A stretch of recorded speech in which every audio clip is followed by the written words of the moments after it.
আসসালামু আলাইকুম এভরিওয়ান। পায়জামার ফিতাগড় কিভাবে তৈরি করবেন আজকে আপনাদের সাথে শেয়ার করব। এখানে দেখুন কোমরের মাপ অনুযায়ী আমি দাগ দিয়ে নিয়েছি, আর এই সাইডে এখনো দাগ দেইনি, এই সাইডে ফিতাগড় তৈরি করব। তো প্রথমে এই দাগ অনুযায়ী আমি পুরো সাইড সেলাই করে নিব। এই তো দেখুন আমি একটি সেলাই দিয়েছি, এখন কাপড়টিকে ঘুরিয়ে আরও একটি সেলাই দিয়ে দিব। পায়জামার এই সাইডে ফিতাগড় তৈরি করব।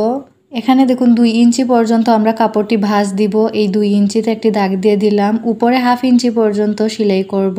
আপনারা চাইলে 1 ইঞ্চি বা 1.5 ইঞ্চিও নিতে পারেন। উপরের এই 1/2 ইঞ্চি থেকে 2.5 ইঞ্চি পর্যন্ত খোলা রাখবো।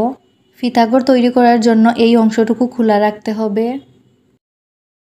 এখন যতটুকু দাগ দিয়েছি এই দাগ অনুযায়ী সেলাই করব। তো দেখুন আমি একটি সেলাই দিয়ে কাপড়টিকে ঘুরিয়ে আরও একটি সেলাই দিয়েছি, মাঝের এই অংশটুকু সেলাই করিনি। কাপড়টি নিচ থেকে আরও একটি সেলাই দিব এই দাগ পর্যন্ত।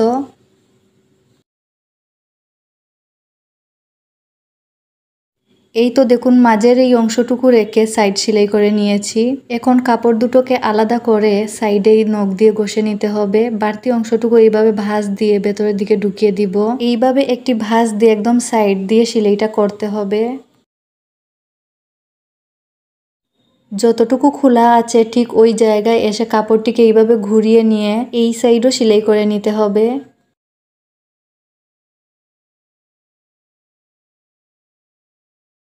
এই তো দেখুন আমি সেলাই করে নিয়েছি। এখন কোমরের চারপাশ সেলাই করে নিব। কাপড়টি উল্টো সাইডে এনে ছোট্ট করে একটি ভাঁজ দিয়ে তারপর বড় করে একটি ভাঁজ দিব। এইভাবে ভাঁজ দিয়ে পুরো কোমর সেলাই করে নিব। ভিডিওটি ভালো লাগলে অবশ্যই লাইক কমেন্ট করবেন, আর নতুন নতুন ভিডিও পেতে অবশ্যই চ্যানেলটি সাবস্ক্রাইব করে পাশে থাকবেন।